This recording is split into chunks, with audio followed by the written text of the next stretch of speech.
जरूरी है। नमस्कार, एमएनएस न्यूज लाइव में आप सभी का स्वागत है। मैं हूं आपके साथ अर्शी अंसारी। आइए देखते हैं देश और दुनिया की तमाम खबरें।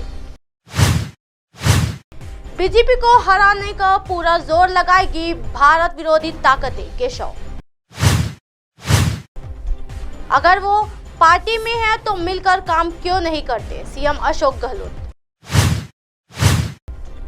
राष्ट्रवादी सोच रखने वाले लोगों का पार्टी में स्वागत है, कैलाश चौधरी। आइए देखते हैं खबरें विस्तार से। बीजेपी को हराने का पूरा जोर लगाएगी भारतीय विरोधी ताकतें, युवा मोर्चा की बैठक में बोले केशव। 24 का चुनाव करो या मरो। जी हाँ, यूपी के डिप्टी सीएम केशव प्रसाद मौर्य मंगलवार को भाजपा युवा मोर्चा प्रदेश कार्य समिति की बैठक में विपक्ष पर जमकर बरसे। जी हाँ, उन्होंने कहा कि बीजेपी को हराने के लिए सभी भारत विरोधी ताकतें पूरा जोर लगाएगी। 2024 के चुनाव को 2014 और 2019 की तुलना में ज्यादा महत्वपूर्ण बताते हुए उन्होंने कहा कि इस चुनाव में करो या मरो की स्थिति होगी। हमें अपनी तैयारी भी इसी तर्ज पर करनी है। उन्होंने कार्यकर्ताओं से अपने बूथ को सबसे मजबूत बनाने की लक्ष्य के साथ जुट जाने का आह्वान किया है। उन्होंने कहा कि विधान परिषद के चुनाव में सपा की साइकिल पंचर हो गई है। जी हाँ, केशव प्रसाद मौर्य ने पार्टी पदाधिकारी और कार्यकर्ताओं से 2024 में यूपी की सभी 80 सीटें जीतने के लक्ष्य को हासिल करने के लिए जी जान से जुट जाने को कहा है और विश्वास व्यक्त किया है कि पार्टी को इसमें सफलता जरूर मिलेगी। जी हाँ, बैठक में भाजपा के प्रदेश अध्यक्ष भूपेंद्र सिंह चौधरी ने कहा कि भाजपा जैसी कार्यकर्ताओं की फौज किसी दल के पास नहीं है। इन्हीं कार्यकर्ताओं की मेहनत और मोदी योगी जैसे नेतृत्व का बूते पार्टी निरंतर सफलता की सीढ़ियां चढ़ चुकी है। जी हाँ, उन्होंने कहा कि आज हम अपनी विचारधारा के बल पर सरकार बनाने में सफल हो रहे हैं। उन्होंने संघ और जनसंघ से लेकर भाजपा की अब तक की यात्रा को विस्तार से बताया। निकाय चुनाव की जीत पर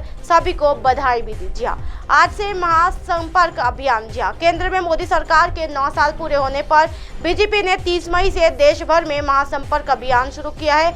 यह अभियान 30 जून तक चलेगा। इसमें तहत पार्टी नेता व्यक्त स्तर पर केंद्रीय योजनाओं के लाभार्थियों, बुद्धि ज्योतियों, युवाओं और विभिन्न क्षेत्रों को दिग्गजों से संपर्क करेंगे। जिसके साथ सत्य है, जिसके साथ माननीय नरेंद्र मोदी जी जैसा नाम है, जिनके नाम का वर्णन करने की आवश्यकता नहीं। आप लगातार देख रहे हैं, कभी अमेरिका का राष्ट्रपति हाथ मिलाने के लिए हमारे प्रधानमंत्री जी के साथ किस प्रकार से आगे बढ़ते हैं, कभी ऑटोग्राफ की बात करते हैं और कभी अमेरिका ऑस्ट्रेलिया के प्रधानमंत्री कैसे मतलब अपना बॉस कह करके पुकारते। तमाम वह वर्णन में नहीं जाता, क्योंकि सोशल मीडिया के सब जितने योद्धा हो मैं जानता हूं, वह सब कुछ आप जानते हो, क्योंकि आपके सामने मुझे वह सब बताने की आवश्यकता नहीं है। मैं केवल इतना कहना चाहता हूं मेरे साथ 2 बातें याद रखना। इस समय यह जो चुनाव है कोई महाभारत के युद्ध नहीं है, लेकिन महाभारत जैसा ही युद्ध 2024 का है। मैं एक संग में गीत गाया करता था, एक लाइन उसकी कहूंगा आप लोगों से कि सत्य यदि दुर्बल हुआ तो कौन उस पर कान देता, शक्तिशाली की गलत भी बात यह जग मान लेता। एक समय ऐसा था जब अमेरिका पर आतंकवादी हमला हुआ तो ओसामा बिन लादेन को मारने के लिए अमेरिका के सैनिक पाकिस्तान में घुस गए और उसको वहां से मार करके और जाके समुद्र की किस गहराई में फेंक दिए। आज तक उसका आता पता नहीं।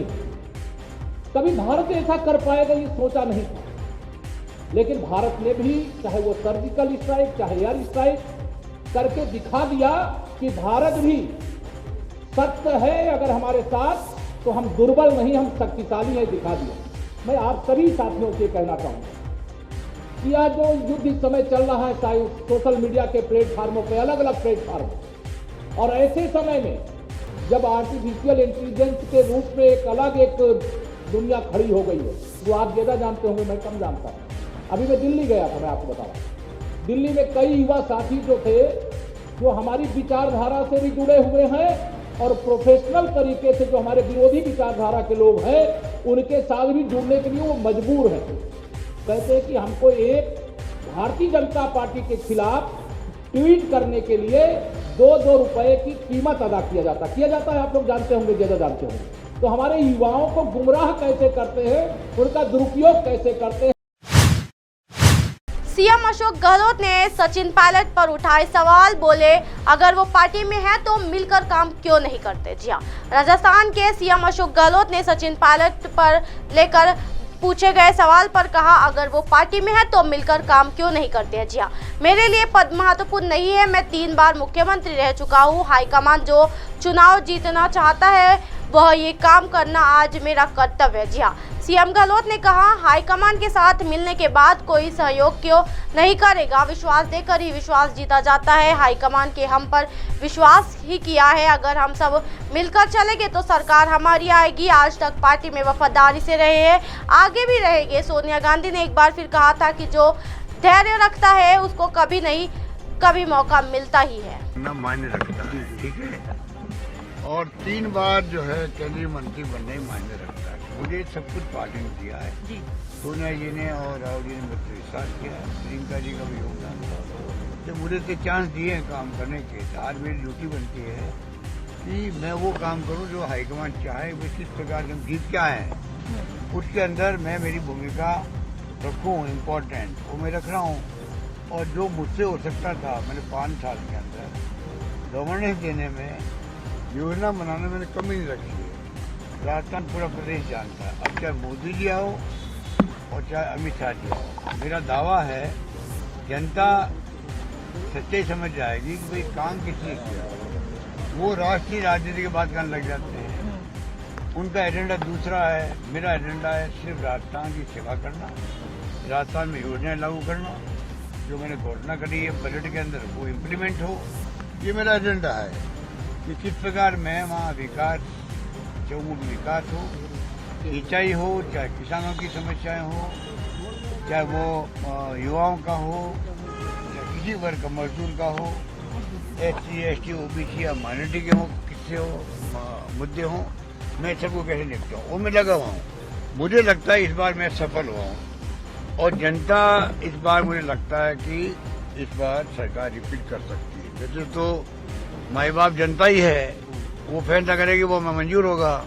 मुझे एहसास होता है जब मैं जाता हूँ दौरे में और जो लोग मुझसे मिलते हैं, जिस प्रकार से युवा मिलते हैं, महिलाएं सब मिलते हैं, अति उत्साह उन लोगों के अंदर है।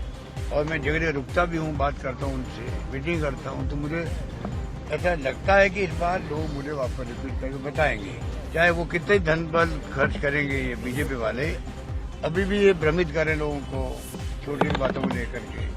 इनके बारे कहने को मेरे खिलाफ में, मेरी सरकार के खिलाफ कुछ है नहीं, तो मेरा ध्येय वो है बस। सचिन गहलोत पायलट विवाद के बीच केंद्रीय मंत्री कैलाश चौधरी बोले, राष्ट्रवादी सोच रखने वालों लोगों का पार्टी में स्वागत है। जी हाँ, राजस्थान से सचिन पायलट और गहलोत के बीच चल रहे सियासी कला के बीच केंद्रीय कृषि राज्य मंत्री कैलाश चौधरी ने बड़ा बयान दिया है। चौधरी ने सोमवार को कहा कि अगर कोई बीजेपी के विचारधारा और राष्ट्रीय सोच में प्रभावित होकर बीजेपी में आना चाहे तो उसका स्वागत है। जी हाँ, राष्ट्रवादी सोच रखने वाले लोगों का पार्टी में स्वागत है। बता दें कि केंद्रीय मंत्री कैलाश चौधरी इन दिनों अपने संसदीय क्षेत्र बाड़मेर जैसलमेर के दौर पर है। जी हाँ, इस दौरान पत्रकारों ने उनके कांग्रेस में पायलट और गहलोत से जुड़े विवाद पर सवाल किया। सवाल का जवाब देते हुए उन्होंने कहा कि कोई राष्ट्रवादी विचारधारा वाला व्यक्ति बीजेपी में से प्रभावित होकर बीजेपी में आना चाहे तो उसका स्वागत है। जी हाँ, उन्होंने आगे कहा कि बीजेपी की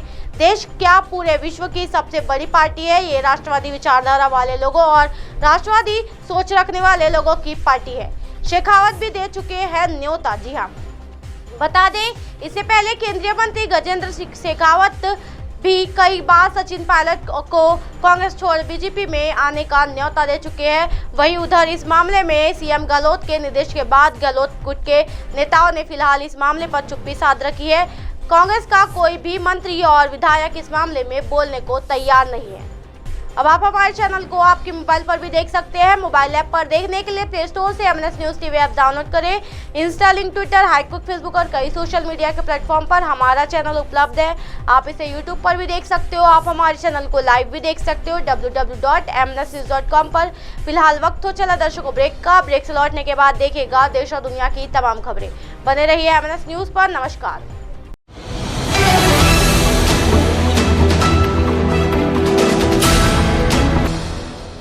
ये है MNS न्यूज नेटवर्क और आप देख रहे हैं MNS न्यूज।